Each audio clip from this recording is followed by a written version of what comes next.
네, 안녕하십니까. 좋은 기업 속의 전문 채널 빨강 더블 체크맨의 강 부장입니다.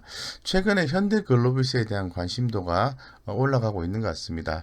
4사분기 실적은 이 환율적인 영향에 의해서 컨센서스를 좀 하회할 것으로 전망을 하지만은 향후 지배구조 개편 이런 부분이 진행될 시에에 큰 수혜를 입을 것이다라고 좀 볼 수 있는 것 같아요. 그래서 이 관련된 투자 포인트를 한번 살펴보는 시간을 갖도록 하겠습니다. 최근에 기사 플로우를 먼저 좀 살펴보면은 지난 12월 28일에 현대글로비스 콜드체인 시장을 잡아라라는 기사가 나온 바가 있습니다. 빠르게 성장하고 있는 냉장, 냉동물류 콜드체인 사업을 키우고 있다라고 전하고 있고요. 국내 최초로 냉장, 냉동 물류에 전기 트럭을 투입했다. 이렇게 좀 나와 있습니다. 최근 신세계 그룹 온라인몰인 쓱닷컴의 신선 상품 배달에 1톤 전기 트럭 한 대를 시범 투입을 했다고 밝혔고요.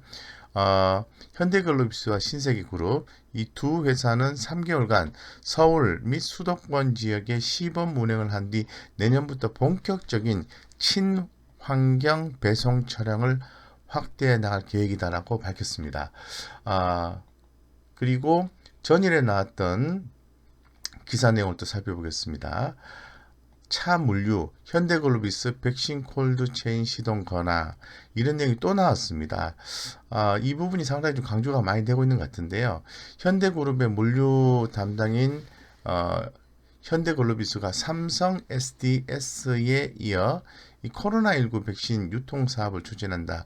국내 의약품 전문 유통 보관 업체들과 의약품의 수송 보관 유통 등 관련 사업성을 종합적으로 검토하고 있는 것으로 알려졌다라는 내용입니다.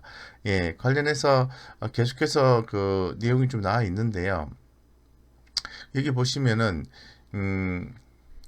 이 콜드체인 업계 관계자는 자동차 운송 중심의 현대글로비스에서도 백신 유통 사업을 검토하면서 주요 업체들과 연계 가능성을 확인 중이라며 다만 정부의 백신 유통 사업권 방향이 정해지지 않는 상황에서 최종 추진 여부를 결정하지 않은 것으로 보인다. 라고 말도 전했습니다. 그래서 확정적으로 현대글로비스가 관련 사업을 반드시 진행한다라고 볼 수는 없는 거죠. 하지만은 그럴 가능성이 높다 이렇게 좀 시장에서는 보고 있는 것 같습니다. 네, 이런 내용을 좀 가지고 있습니다. 그래서 그로 인해서 현대글로비스가 뭐 새로운 어떤 신사업 추진을 해서 성장을 확보하려는 의도를 좀 가지고 있는 것 같습니다. 아, 근데 우리가 지금 그 1월 8일이니까 1월 15일부터 이 기업들의 실적이 이제 발표되기 시작하는데요. 현대글로비스의 2020년 4분기 실적 리뷰를 한번 해보도록 하겠습니다. 원화 강세로 인해서 실적이 즉 영업이익이 시장 기대치를 하회할 것으로 전망을 좀 하고 있습니다. 네, 그래서 유통사업 부분 매출이 성장하면서 이 동사의 사업 부전 가장 선방할 것으로 예상을 하고는 있습니다만은 이 원달러 환율이 하락한 만큼 원화로 환산한 해외 물류 매출이 이제 감소했다라고 좀 말씀을 드리겠습니다. 이런 식으로 해서 지금 유통사업 부분이 이 원화 강세 영향을 가장 많이 받고 있는데 이런 부분들에 대해서는 추후에 점차적으로 시간을 갖고 해소하지 않을까 이렇게 좀 보고 있습니다. 그래서 회복은 시간의 문제다, 속도의 문제다 이렇게 얘기를 하고 있습니다. 지난해 3분기 말부터 회복세를 보이던 현대기아차 해외 공장 가동률이 12월 전 세계적인 코로나 확산에 따라 사회적 거리두기 영향으로 재차 또 둔화되고 있습니다. 이런 부분이 조금 또 부담이 되고 있는 것 같습니다. 또한 10월 중순 이후에 달러 악세로 인한 환율 하락 이런 부분이 이 말씀을 좀 드릴 수 있을 것 같고 그 다음에 가장 중요한 것은 이 정의선 회장 취임에 따른 현대차 그룹의 지배구조 개선 및 신사업 추진 기대감으로 상승세를 보이던 주가는 긴 말씀을 드린 원화 강세 및 해외 공장 가동률 하락, 그리고 공정거래 3법 통과에 따른 대주주 지분 매각 우려로 조정 국면이 지속되고 있다. 오늘 7% 이상 상승을 했죠. 그래서 상당히 좀 주목이 되는 내용인 것 같습니다. 그리고 시장에서는 2021년에 주목받을 것이라는 내용을 가지고 얘기를 하고 있습니다. 배터리, 리스, 소스, SCM, 로보틱스 등 미래 먹거리가 동사에 집중되는 양상이고, 오너의 주식이라는 특성상 지배구조 개편 수혜 기대감이 높아질 수 있지만, 굳이 지배구조와 연결되지 않더라도 신사업 진출 방안이 구체화되는 시점마다 주가 릴레이팅 가능할 것으로 말하고 있다. 현재로서는 PER이 10.3배, 아주 매력적인 수준이다라고 좀 얘기를 하고 있습니다. 여기까지 두서없이 좀 말씀을 좀 드린 것 같은데, 핵심 내용은 이렇습니다. 현대글로비스의 4분기 실적은 원화 강세, 해외 공장 가동률 하락, 이런 부분에 의해서 좀 좋지가 않고요. 이 공정거래 3법 통과에 따른 대주주 지분 매각 우려로 조정 국면이 지속이 되었다라고 말씀드리겠습니다. 하지만은 새로운 신사업을 통해서 어떤 성장성을 확보하겠다라는 내용입니다. 그리고 현재 주가는 가격이 싸다, 매력적인 수준이다라고 얘기하고 있는 거죠. 여기서 제가 느낄 수 있는 것은 현대 글로벌의 지배구조 개편에 대한 부담입니다. 이 부분에 대해서 조금 더 고민해 볼 필요성이 있을 것 같습니다. 자, 해당 내용을 한번 다시 살펴볼 수 있도록 하겠습니다. 네, 여기 나와 있습니다.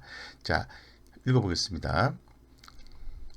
10대 그룹 중에서 유일하게 미해결 연결고리가 네 곳인데 4년째 그대로다라는 내용이 나와 있는데, 현대차 그룹이 순환출자고리 미해결 기업 집단에 다시 한 번 더 이름을 올렸습니다. 작년 9월달에 나온 기사 내용인데요.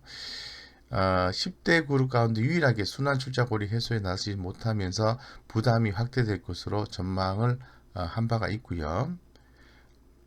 이 공정거래위원회가 공시 대상 기업 집단 주식 소유 현황에 따르면은 현대차 그룹은 쭉 이렇게 해서 해소하지 못한 기업으로 남아 있다, 이렇게 또 공식적으로 발표됐습니다.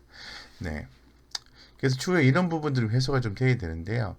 이 현대차 그룹의 순환 출자 고리는 이렇습니다.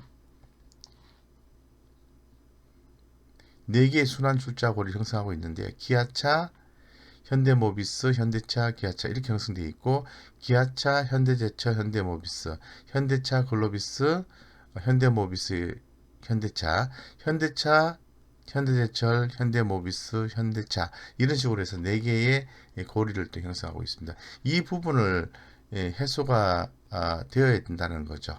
그래서 과거에 미국 행동주의 펀드 엘리엇 매니지먼트들과의 또 이슈가 또 있었죠. 네.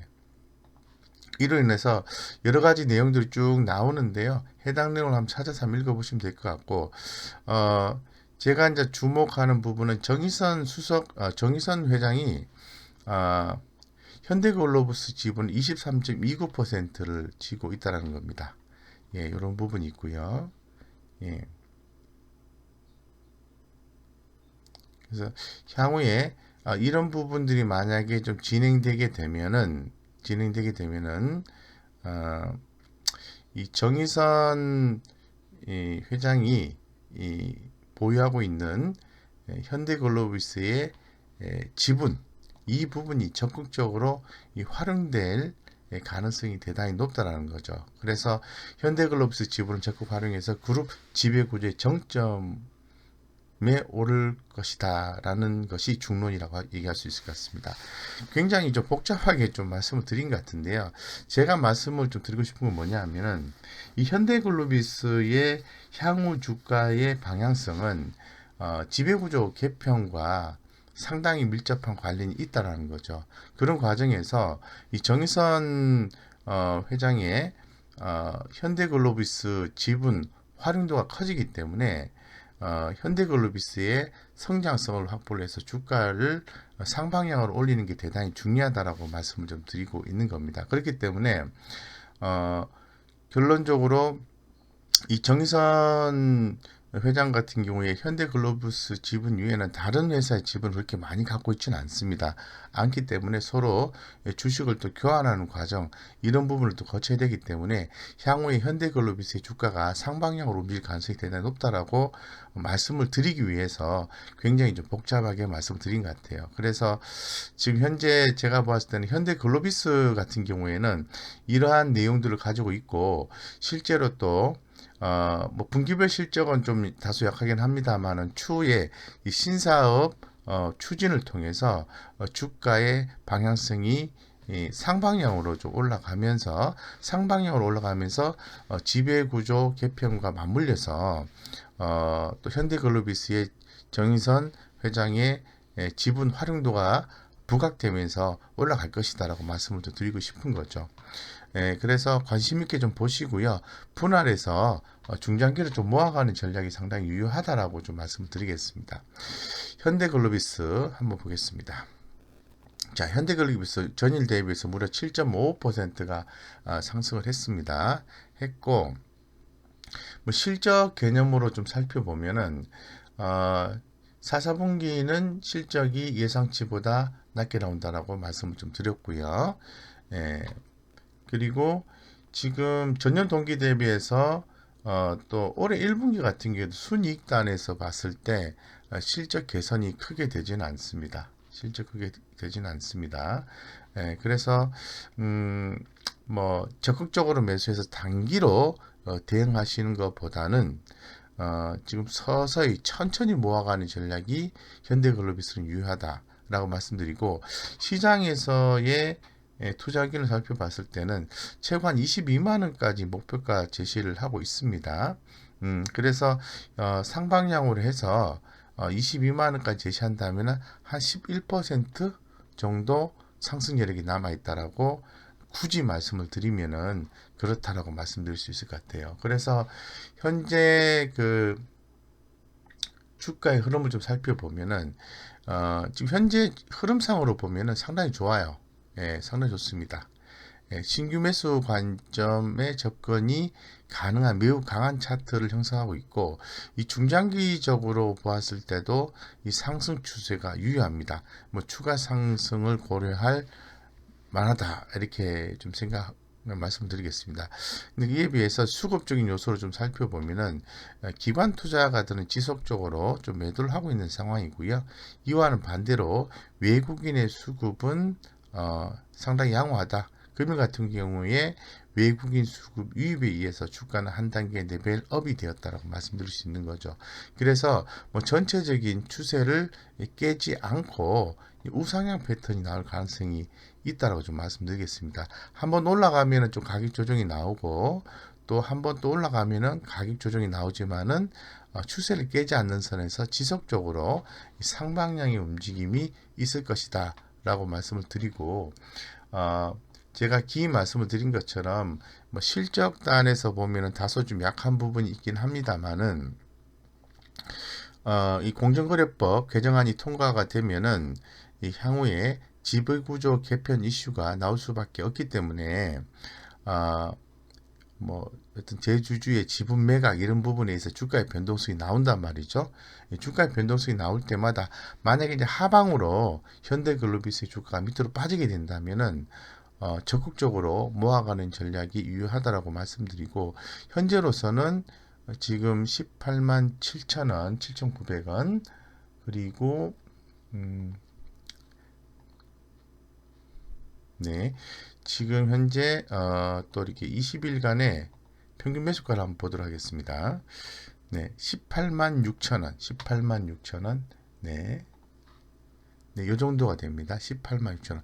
최종적인 마지노선은 18만 6천 원만 하회하지 않으면 현대글로비스는 이 상방향의 움직임이다라고 좀 말씀을 좀 드리겠습니다. 그렇기 때문에 지속적으로 관심을 가지시고 분할해서 모아가는 전략을 취한다면은 이 현대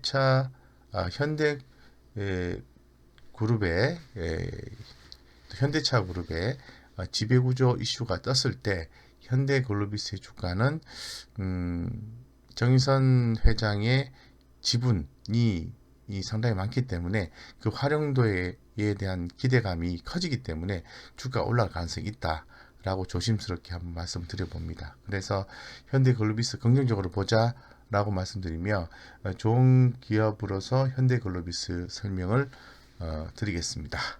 이상 여기까지 현대글로비스에 대해서 말씀을 드렸고요. 성공 투자를 기원 드리겠습니다.